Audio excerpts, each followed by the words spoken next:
She's having a little nippy napper. Testing 1, 2, 3. 1, 2.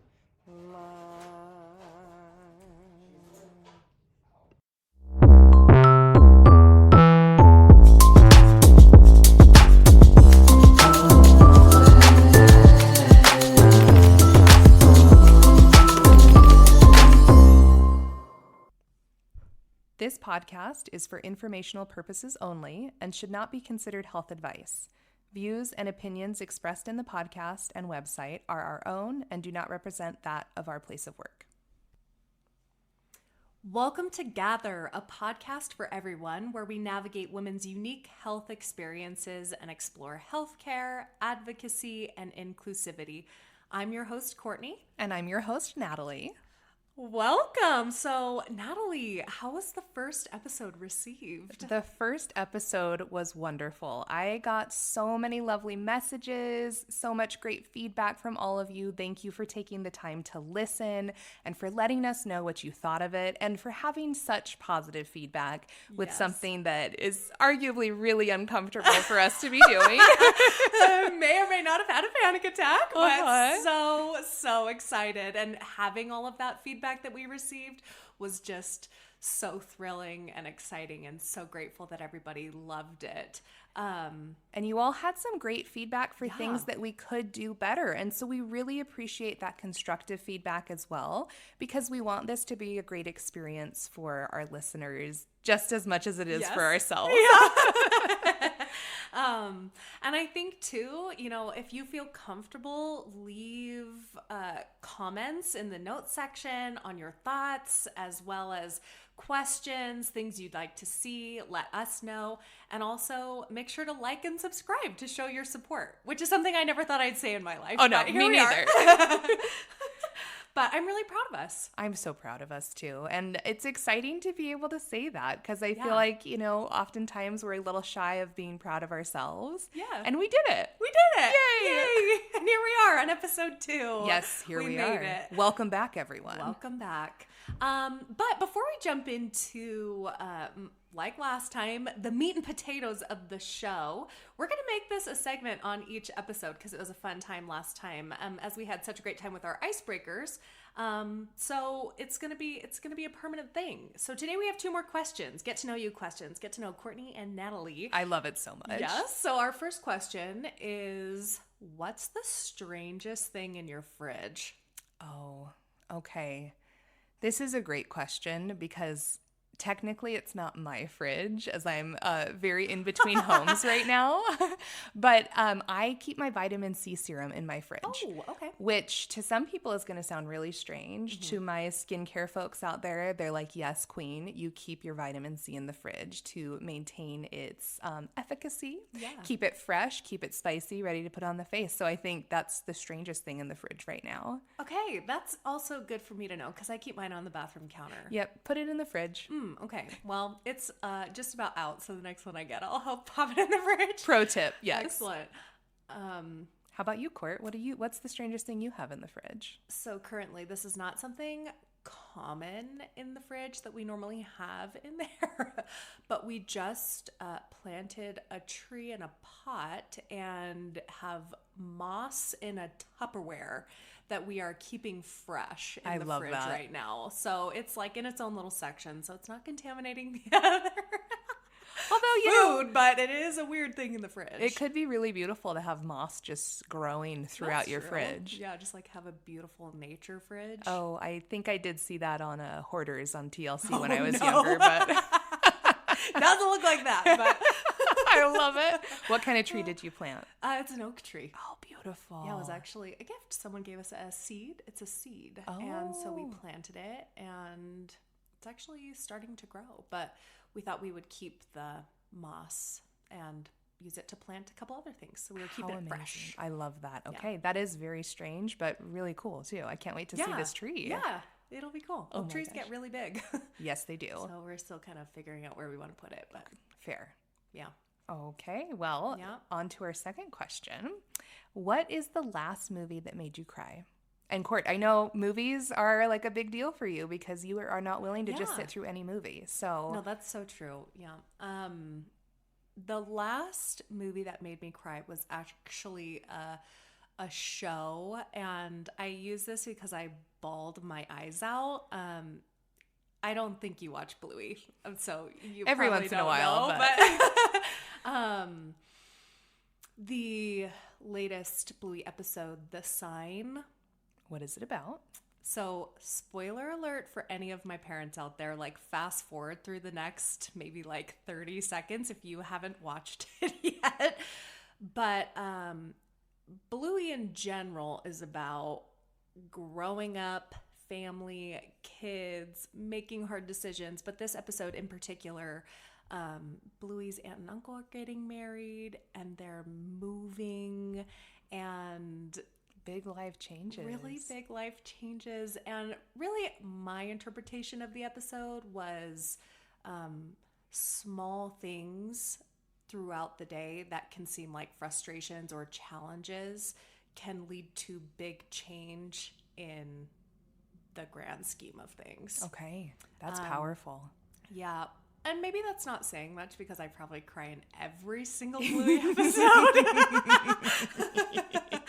But that was mine. And we like did a whole thing of it. We did a watch party. We baked a wedding, like a wedding cake. I love it.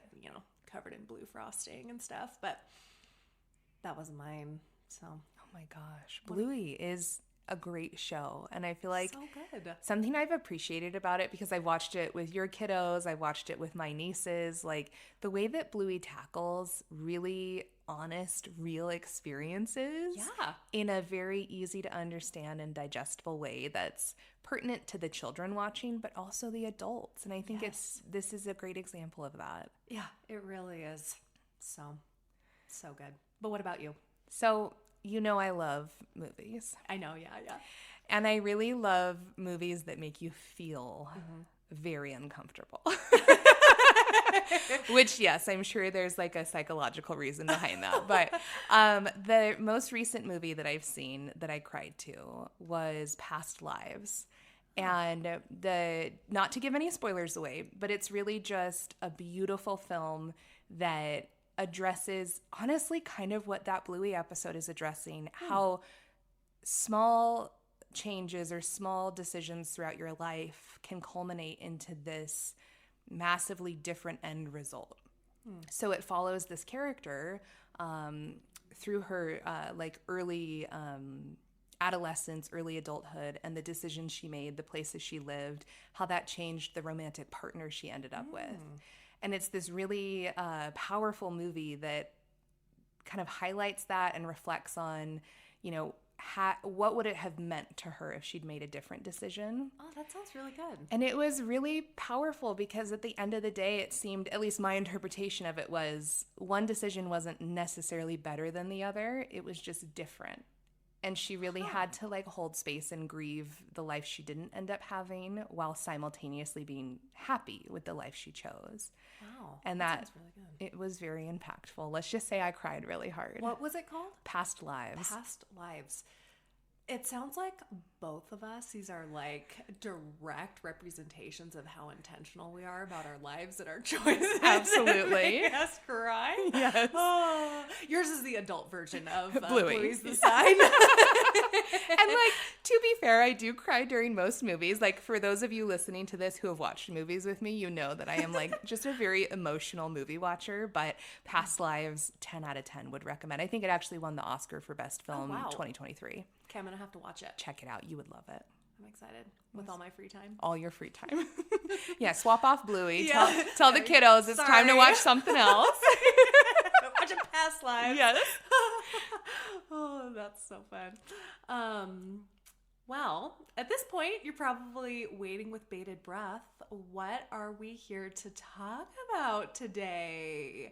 So we really started this podcast to normalize taboos, bring light to conversations we may normally feel alone in.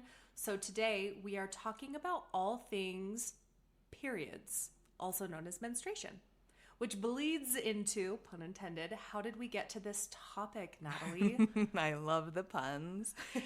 Yeah, I think it's a really interesting culmination of events. Wow, coming back to Bluey and Past Lives. like we talked about in episode 1, you and I have been having these types of conversations for a long, long time. And, talking about how we finally got to recording a podcast, it was really on one of our dates where we would sit down, watercolor together, have a great little afternoon just making art. We went to grab coffee and just a local coffee shop in Salt Lake. And as we were driving there, Courtney, I remember you asking me like, hey, I can't stop thinking about making this podcast. What do you say we finally do it? And I was like, wow, okay, let's do it. Why not? Why not? This is the universe telling us it's time, right? And so we were sitting at this coffee shop and we're brainstorming like what the content of this podcast should be. And we definitely knew we wanted to discuss women's health concerns and underrepresentation. And it was through this coffee shop brainstorming that we came up with the idea to discuss women's health experiences through the life course and essentially move through chronologically, highlighting how specific health transitions are occurring. And they're occurring for 51% of the population, right? And there's really not a ton of information about them. And these health transitions are huge markers in women's lives, and they really change the way that we move through the world and the experiences that we are having.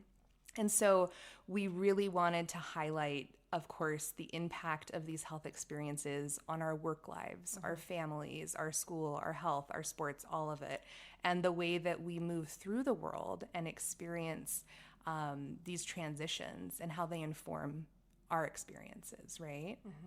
Yeah, that's so well said.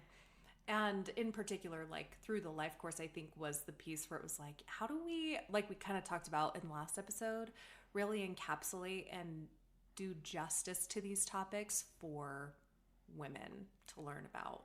Oh, absolutely. And like something that, today's topic, periods. We also want to recognize that, in no way do you have to be somebody who menstruates in order to be considered a woman.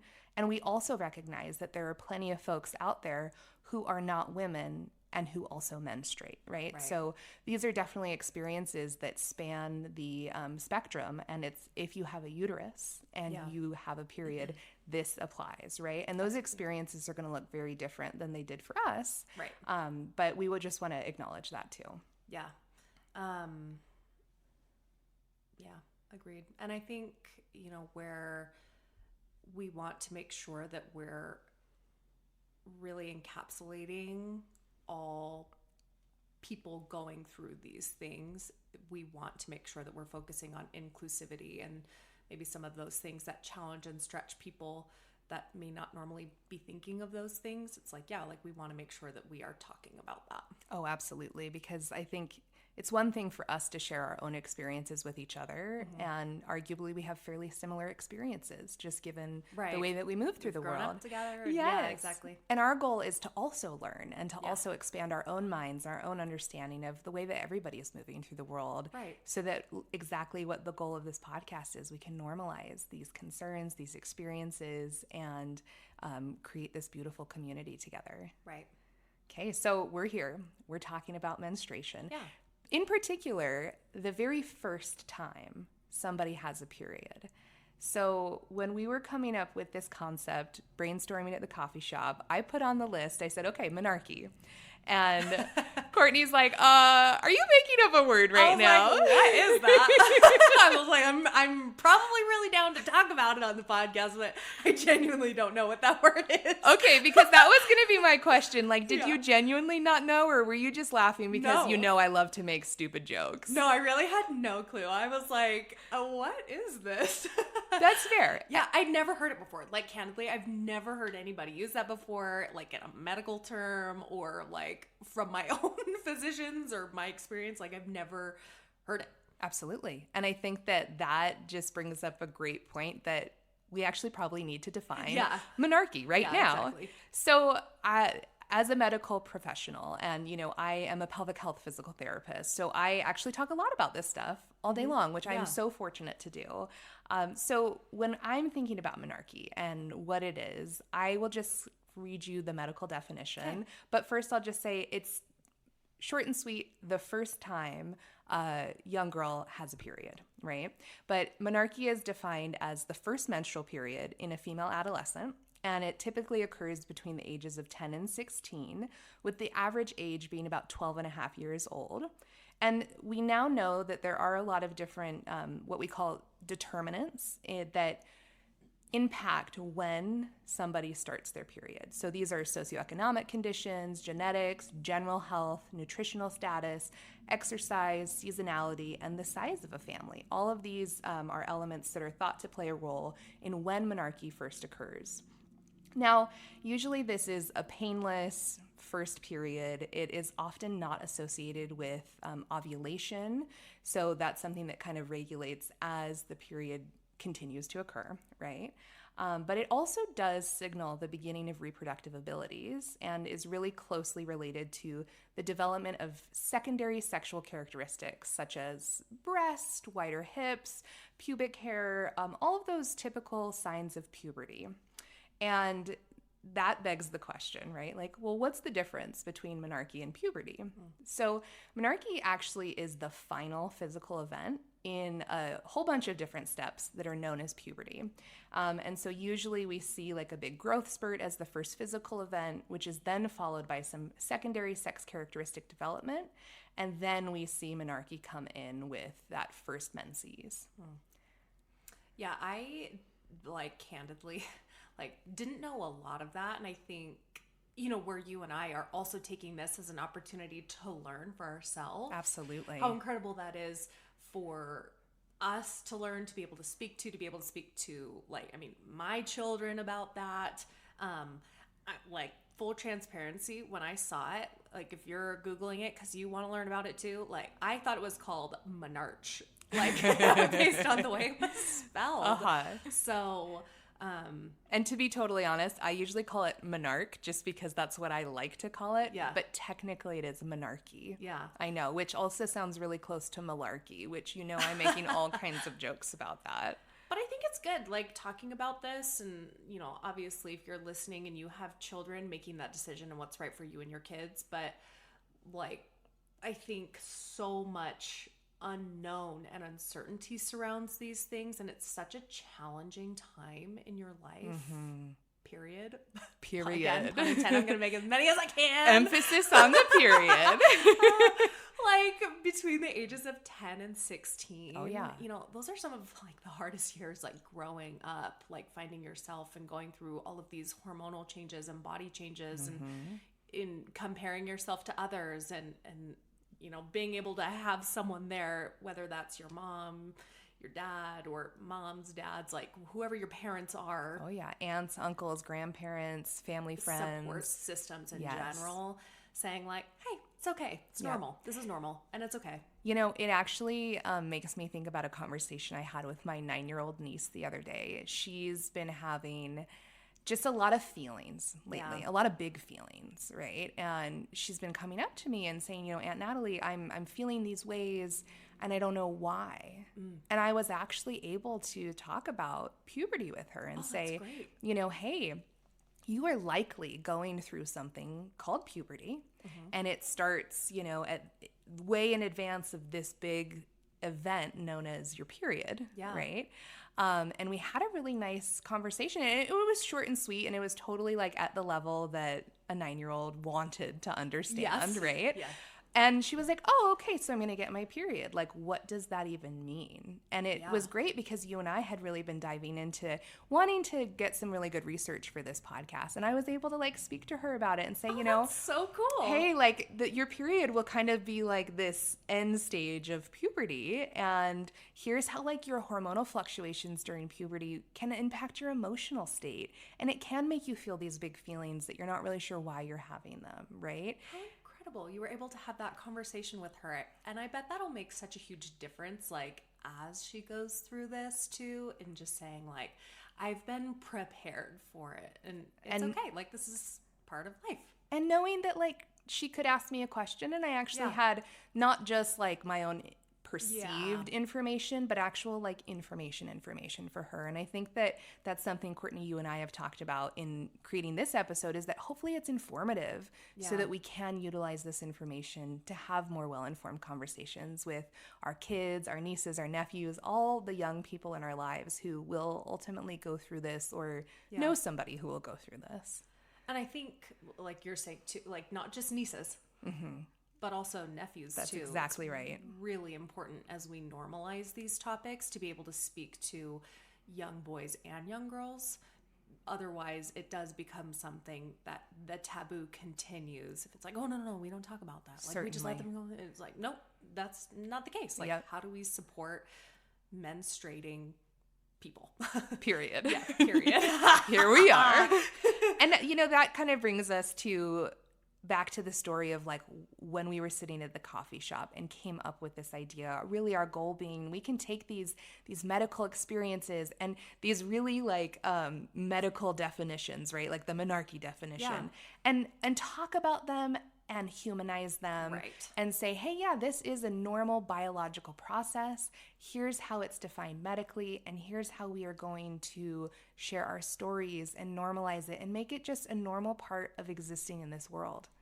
Yes, absolutely. And like further diving into statistics and research that we had done around this. So statistics show around 1.8 billion with a B people menstruate every month worldwide. Wow.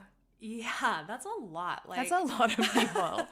Like, hard to conceptualize even just 1 billion people, let alone shy of 2 billion, meaning that at a given point each day, 8 million women and girls menstruate.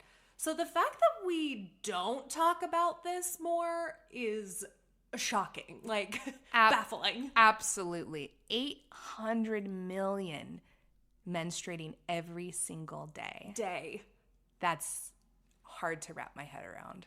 It really is. And that begs the question, why are we not studying this more, studying the effects on women and investing more into this? It's taken until 2023 for period products to be tested with blood and not water. When we know there's a very, very real viscosity difference between the two. Oh, absolutely. Like if you've ever poured water out and if you've ever bled, those two substances, not the same. Very different. Just so different.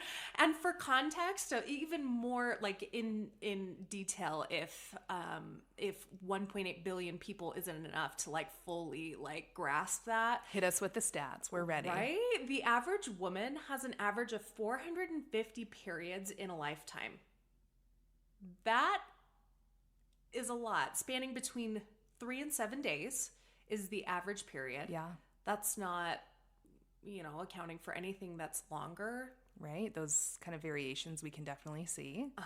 And that adds up to 7 to 10 years. 10 years of our lives will be spent on our periods. A decade. A full decade. And that's assuming that it's an average period. Yeah, that's like kind of the norm, the typical. Right, exactly. Like there are years where things can be off, hormonal imbalances, like that's a lot of time. And when we talk about, there's what's called the pink tax, which is extra cost associated with women's products. We'll actually get into that a little bit deeper in the next episode. But that means women will spend an average of $18,000 on period products in their lifetime. So there are very real costs associated with this. And that's not even talking about the physical, mental, emotional costs of going through your period and menstruation. Oh, I'm sure anybody listening right now has either experienced themselves or knows somebody who's had difficult periods. Right. Yeah. And not to mention the economic impact layered on top of what we know to be a pay disparity across the globe between men and women. It's like, wow, we are kind of getting the short end of the stick here, aren't we? Yeah. And it's like when you go to the store, I don't know if you've ever had this situation, but it's like, I mean, just the wide variation of quality of products too. That 18 grand essentially is probably, again, based on an average. Like, if you want nicer quality products that are more absorbent, comfortable, they're pricier too. Oh yeah. So, but this contributes to certain countries and women experiencing what's called period poverty, which is a very real thing. Harkening back to our first episode, I mentioned I'd love to meet Jacinda Ardern. Yeah, Jacinda. Oh, I love her. Something she implemented in her time in Parliament is all schools would make free menstrual products available to students, adding New Zealand to the global effort to reduce period poverty. I love that. So cool. Such an easy thing, actionable item to implement. Yeah. That has such a huge impact. Huge impact. And, again, like when we're talking about young women going through this between the ages of 10 and 16, having that at a school and having access to that, where it's probably the most difficult time in your life to get access to those things. Certainly. Is really incredible. So when we're talking about solutions, how are we implementing smart practices to give women access to something that should be, in my opinion, a fundamental human right? Oh, yeah.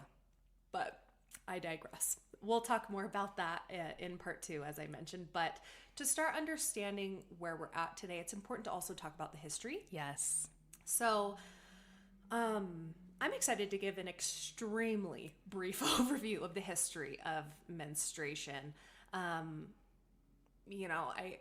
We could probably do a whole series on menstruation. Oh, we could probably spend the rest of our lives podcasting on menstruation itself, right? Yeah, exactly. So again, this is meant to just be like a very brief recap of the history. All of these references are going to be linked in the podcast description if you're interested in learning more. As we mentioned, like, this is meant to be educational. And it has been for us. We've done a lot of research on it. Oh, we found so many research articles, and that is in the context of there not being much research on menstruation and periods, right? And so it's pretty amazing how much there is out there, and yet how much further we still have to go to understand what's actually happening. Yeah. Exactly. So, in the past, so centuries ago, menstruation was less prevalent, which makes sense thinking about it. But when I read that, I was like, oh, interesting. And it wasn't as predictable for individuals who menstruate compared to today. Various factors played into this phenomenon. Women in medieval times often experienced menopause at younger ages, some even in their late 30s. Okay. Which I think happens today, but it sounds like that was more the norm. And additionally, inadequate diets were common among women, leading to fewer menstrual cycles. Many women underweight, causing irregular or absent periods.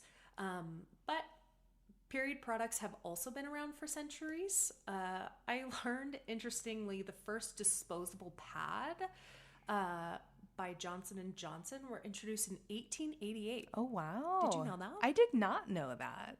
I wonder, what was being used before that? Did you find any information about that? Yes. So tampons have actually been around for a very long time. What? I guess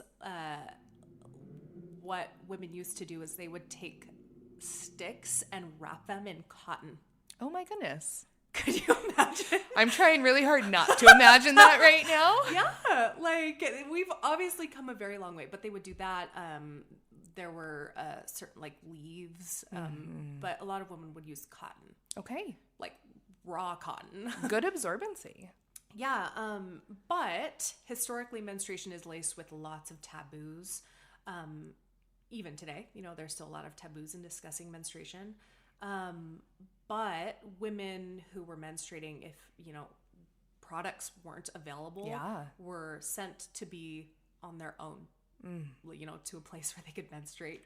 And which is interesting, though, because in ancient civilizations of Babylonian, Aztec, Hindu, Chinese, menstruation was viewed as a sign of fertility and a positive omen for the home. Okay. Yeah. And the Aztecs and Mayans believed that menstruating women were considered to be the most important person. So let's bring that back. I know. I'm can we petition to do that again, please? Yeah. Who was treated with respect by society. And in other civilizations, however, menstruation was associated with numerous myths surrounding witchcraft and the ability to ward off storms. Oh my gosh, I wish. Right? How wonderful would that That be? would be pretty cool. Can we get some superpowers Like, associated bring with that this? If I'm paying 18 grand for all these products, I deserve at least one superpower. Yeah, you deserve to bring in a big storm. But certain taboos and social restrictions are directed at menstruating women and have been for centuries, considering menstruating women to be polluted, unclean, or dirty. So not only did women have to practice taboos imposed upon them by their cultures, they also had to obey restrictions placed upon them. So menstruation has changed over the centuries from something to, be praised and seen as a sign of fertility to shame, polluted, dirty, in the medieval ages through the Tudor era, where menstruation was thought to be a punishment from God, a curse on Eve for succumbing to temptation in the Garden of Eden. It always comes back to Eve, doesn't it? It's like, where does that come from? I know. I'm like, gosh, I eat plenty of apples, and let's just not have anything like this happen. Right? Especially where it's like women are supposed to be the one bearing these children, and like that's their role. Absolutely. You would think like having a period or menstruation would have been like the Aztecs, it's like, wow, like this is a really important thing. Absolutely. And I think it's interesting too to see that contrast between the Aztecs and the Mayans and this more like medieval era where it's not so much based on like a biological understanding, right? I think we're even still today trying to understand more about the biological nature of menstruation, but just our perception of this act, right? Yeah, absolutely.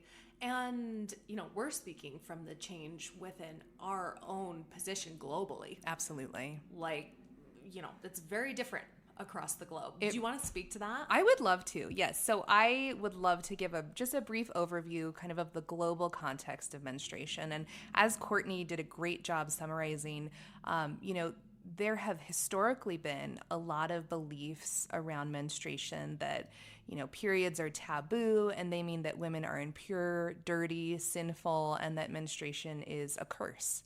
And those beliefs are still ubiquitous today across the globe. And we see that, gender inequality, extreme poverty, humanitarian crises, and harmful traditions can all turn menstruation into a time of true deprivation and stigma for women. And it really undermines people who menstruate's enjoyment of fundamental human rights. And I'll kind of get into the details on that. But this is especially true for women and girls, of course, but also for transgender men and non-binary people who also menstruate.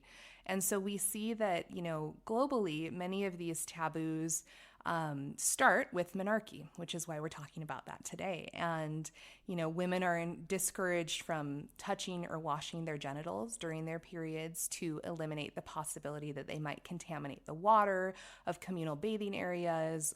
They're only allowed to eat with certain utensils and eat certain foods during this time. And many times, women and girls are kind of excluded from the community. They're forced to go stay in huts or in other areas that aren't directly in their communities. And this has resulted in death due to extreme weather, animal attacks, and then unfortunately sexual violence that occurs while these women and girls are in these periods of banishment and not in their communities that are generally protective of them. In many communities, a girl's first period is seen as a signal that she's ready for marriage and childbearing. And in some communities, this is also conjunction with something called female genital mutilation, which is where certain parts of female genitalia, in particular the clitoris and the labia, are cut off. And this is part of a ceremony that typically occurs after menarche, or a girl's first period. And this can result in complications, infections, difficulty with childbearing later in life. So there are just a lot of consequences for these belief systems and these taboos surrounding menstruation. We also see an increase in child marriage, adolescent pregnancy across the globe following menarche because of it signaling this initial entrance into childbearing or reproductive abilities.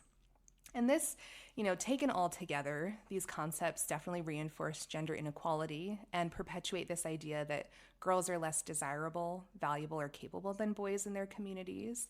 And this has resulted in a lot of young girls perceiving their period as a punishment rather than a natural biological process.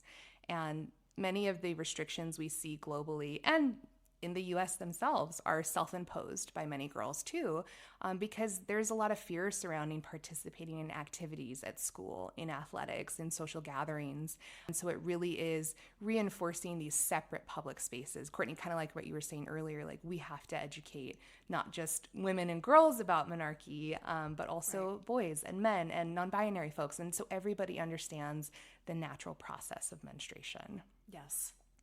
And so that's a brief global kind of overview, right? And we know that even within the US, access to menstrual products is very low. Globally, that percentage is even lower. So 2.3 billion people worldwide lack basic sanitation services. And that being said, if you're a menstruating person, you need to be able to have access to clean water, to soap, to be able to manage your menstrual hygiene, to wash your hands. And this harkens back to that concept of period poverty that Courtney was talking about, which really describes girls and women who are unable to afford menstrual care and menstrual products, and oftentimes are seen resorting to making their own hygiene products and also engaging in other activities to procure those products. So whether that's engaging in transactional sexual activities, whether that's theft, and if they don't have access to those products, many are using rags, leaves, newspaper, or other makeshift items to help absorb and collect menstrual blood. Which is shocking. Isn't it? I mean, it's 2024. Yeah. Yeah. Like, it makes me really sad. It is. It's dire, and it's exceptionally sad because this is something that people have absolutely no control over. Yeah, I think that's what I was coming back to, like with the period poverty, and like why I loved what Jacinda had done, because it should just be a basic human right. Absolutely. To be able to have access to this, to be able to have education access to this, because it's not something you're controlling. Oh yeah. And it's just, and if it was, I mean, that'd be great, but like, no, it's just not. Yeah. And it's just a biological process, right? Yeah. And I think that's where there's such a disconnect, right? From kind of this like medical understanding of like, oh yeah, this is a biological process.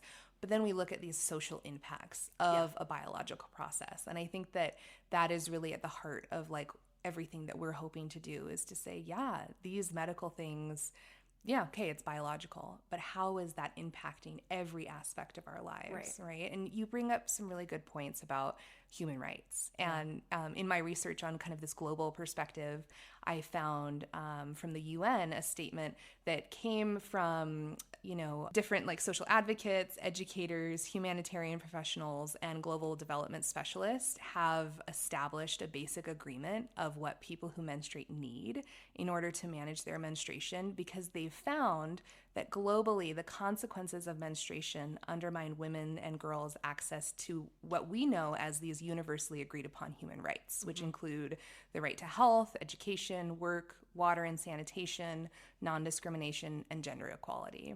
And I think that this is a really important area because we talk about this as a global context, but even within the United States itself, we see that not everybody has access to these things. And so those basic tenets of what folks need in order to manage menstruation are access to safe, clean materials to absorb and collect menstrual blood, a safe and private area to dispose of used menstrual supplies or wash reusable supplies.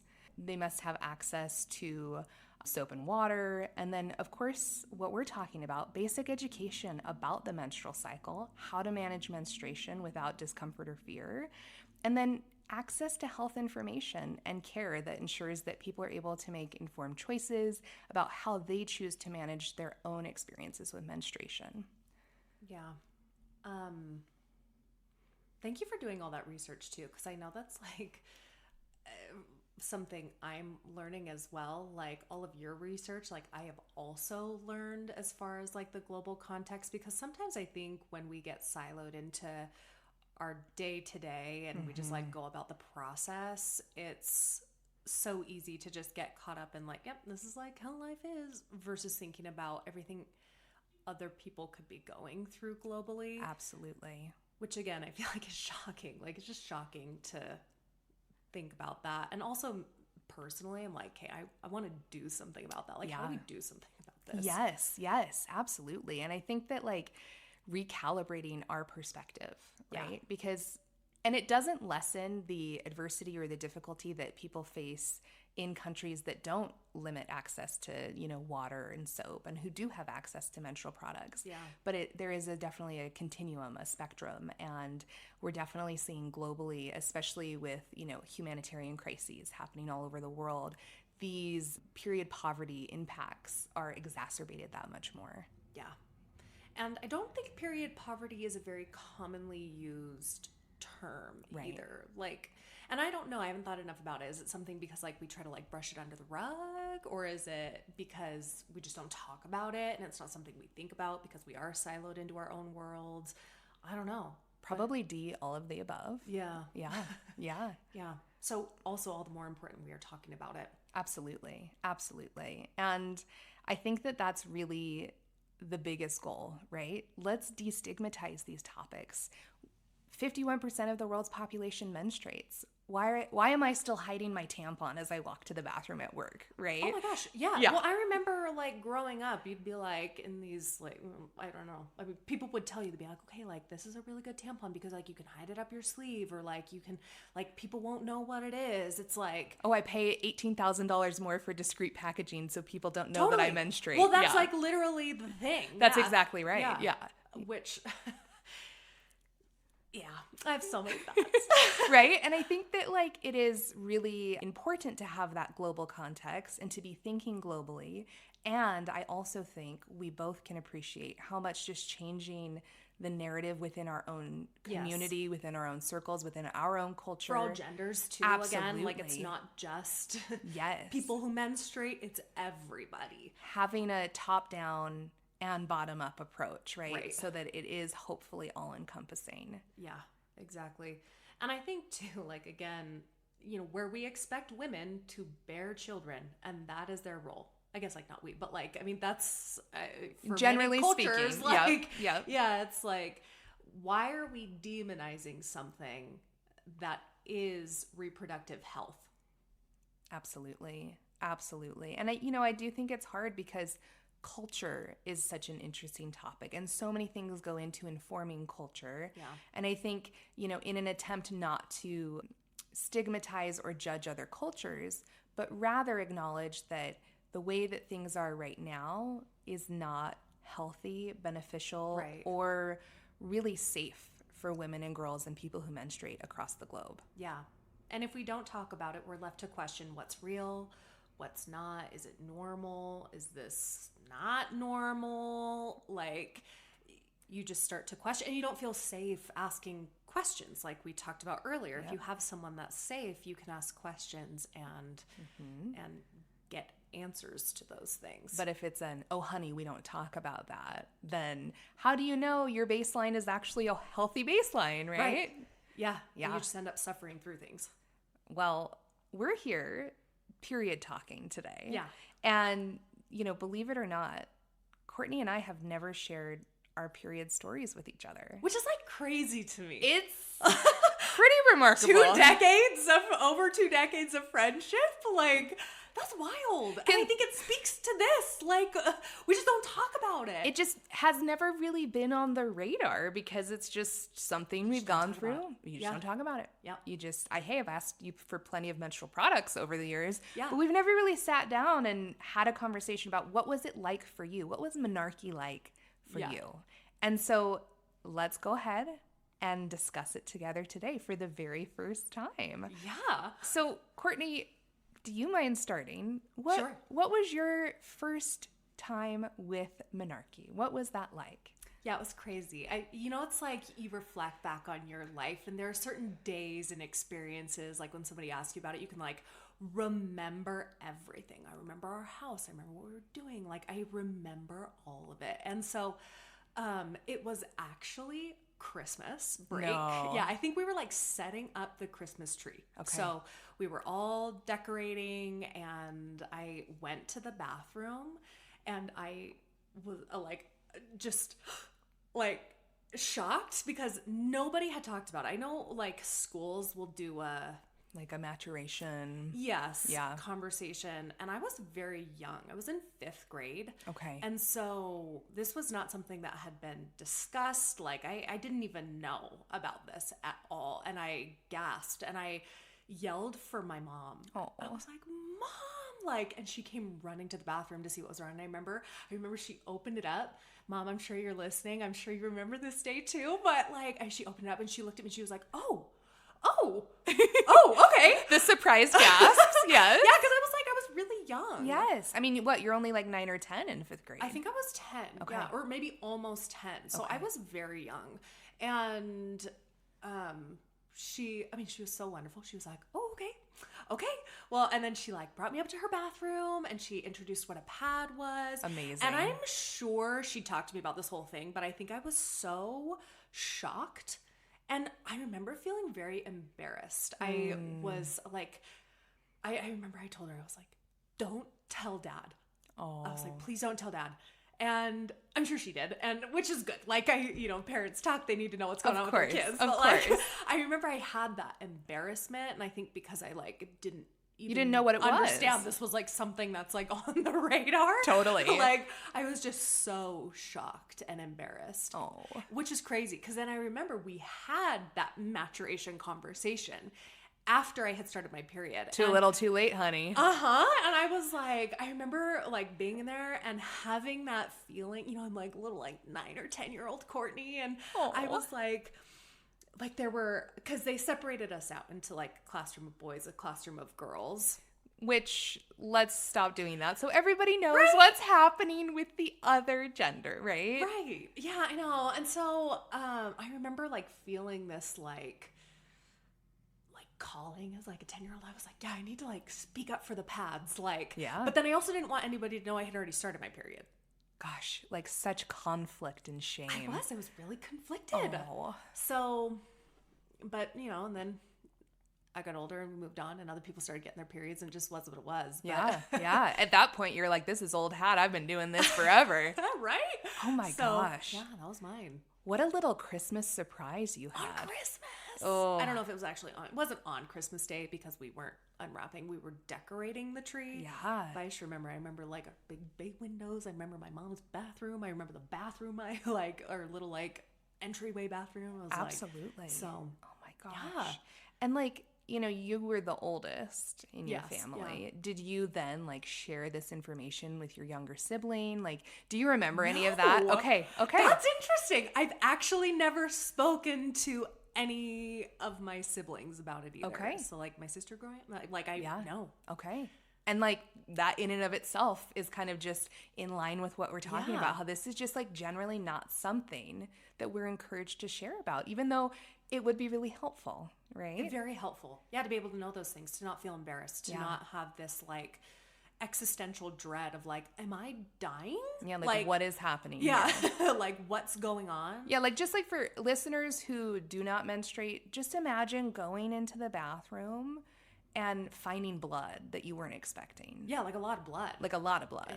In your underwear. Yeah. And you're what's the deal? Oh, God, what's happening? Uh-huh. Am I okay? Yeah, I must be dying. Yeah. Yes. Oh my gosh. Yeah, very scary. Very scary. But an early, adopter of the pad, which I love. Yeah. Amazing. Yeah. Okay. Well, thank you so much for sharing Yeah. that with me. I didn't know, but now I know. I'm going to put it in the archive and pull that out if we ever have friend trivia. I'll know. I'll know. Perfect. The friend trivia guy. Get it in my little Rolodex. Oh, well, what about you? Do you feel comfortable telling your story? Oh, yes, absolutely. And don't worry, I already cleared this with my sister because she's a part of this story. Oh, okay. Yes, right. So the opposite. Yeah. Because I'm the oldest. And I'm the youngest. Yeah, okay. Yeah. So just for a little background and context, my parents separated when I was 8 years old, and my mom was not able to be present in our lives in a typical mother role. So it was really just me and my sister. And my sister, she's 3.5 years older than I am. And we were raised by my dad, right? Or our dad. And obviously, he didn't really talk to us about periods. Like, No. he didn't really talk to us about a lot of stuff. But, so it was just kind of me and my sister. And neither of us, like, had the talk with my dad. And neither of us really received a whole bunch of information on menstruation. And so it was kind of like just us figuring it out, right? And so, again, she's 3.5 years older than me. I can't remember exactly how old she was when she first had her period. But it was, of course, before me. And I remember at the time, she was very competitively figure skating.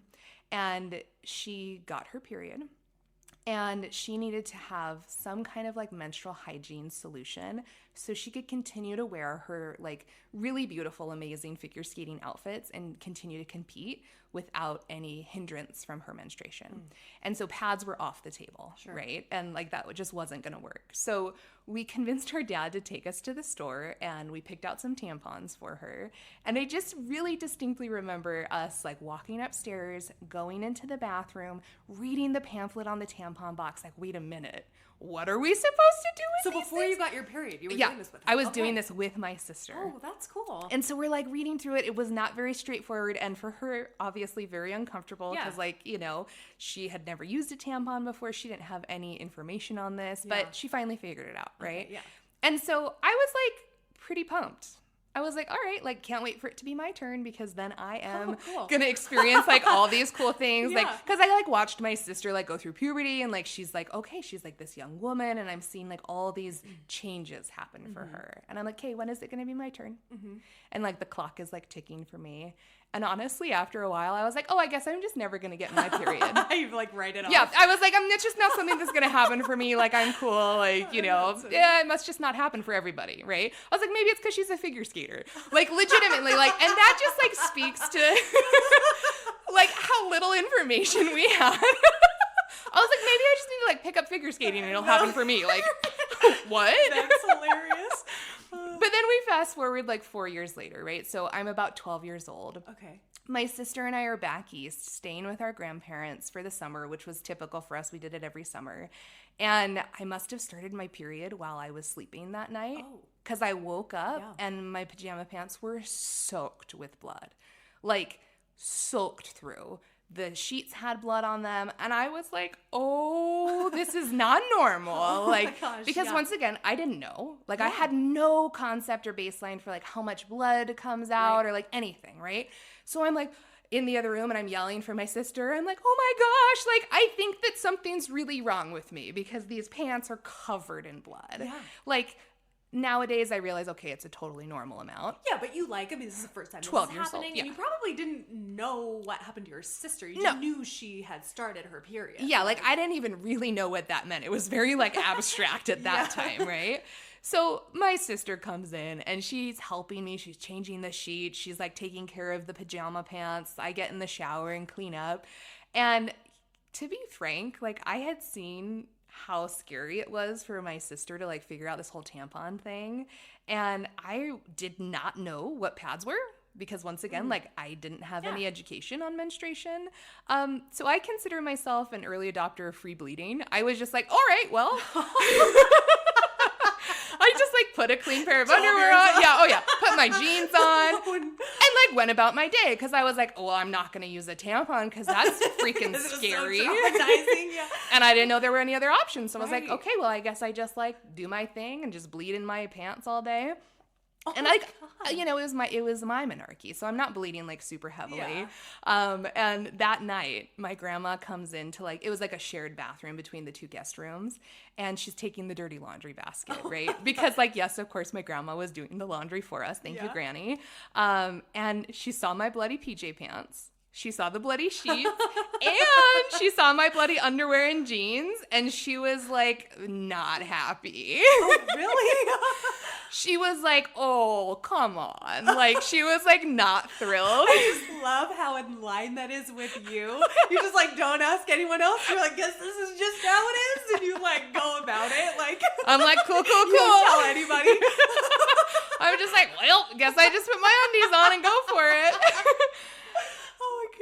So Granny gives me like a very stern talking to, because she's like, hey, like you can't just be like bleeding all over everything. And I was like, really? Like, because I'm pretty sure like that, I don't know what else to do. Please, I don't want a tampon. I was like, no tampons. So sweet. She like goes into her bathroom, grabs like the panty liners that she has.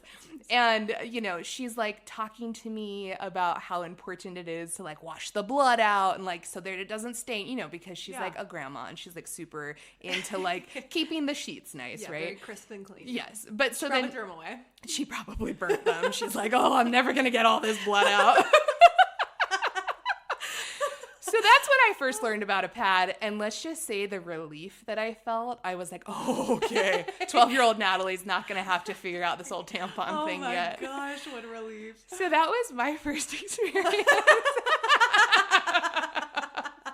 Oh, wow. So different. It was so different, and it was a journey, but honestly, I feel so lucky that, like, I had my sister there. Yeah, that's really a tender story. It was really sweet. And it just like, it felt normal, right? I was like, oh, like, okay, like she had this happen.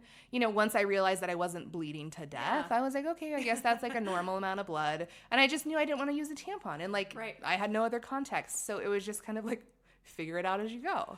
What's wild is I was like kind of the opposite. I didn't even know tampons existed probably for like 3-4 years after I had been having my period. I didn't even know they were a thing. Like, I think somebody in the neighborhood told me about them, and I was like, and I don't remember if I like asked for a pad or something, and they were like, no, like. You're like, but hey, you can have this tampon. Yeah, and I was like, what?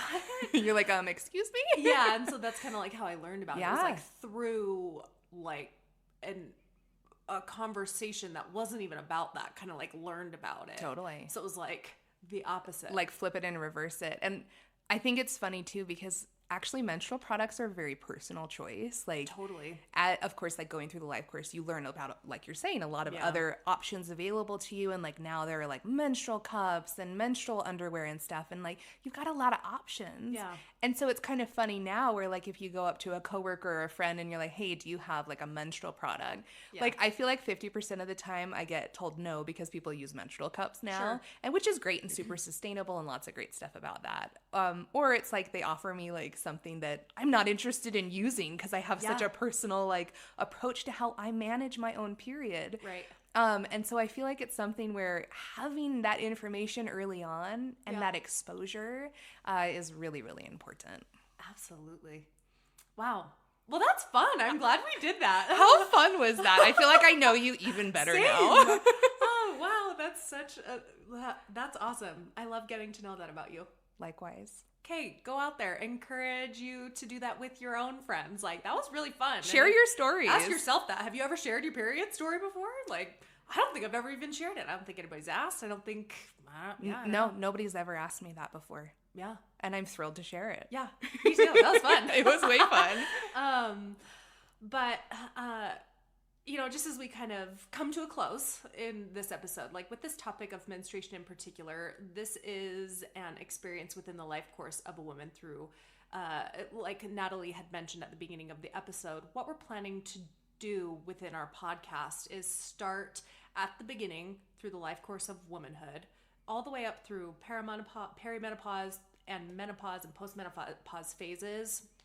And we plan to have a follow-up discussion on what menstruation looks like moving beyond adolescence and through adulthood, and how menstruation is often the go-to reason for women's unexplained medical conditions and very real and debilitating illnesses that are chalked up to period cramps, hormones, and other menstrual symptoms. Mm-hmm. And ironically, when something is wrong with your menstruation, it's often brushed aside as normal symptoms of having a period.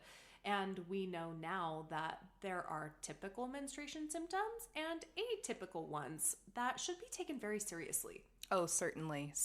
And I think that, in that context of moving through chronologically, we're so excited to dive into like the next chapter of menstruation and what that can look like.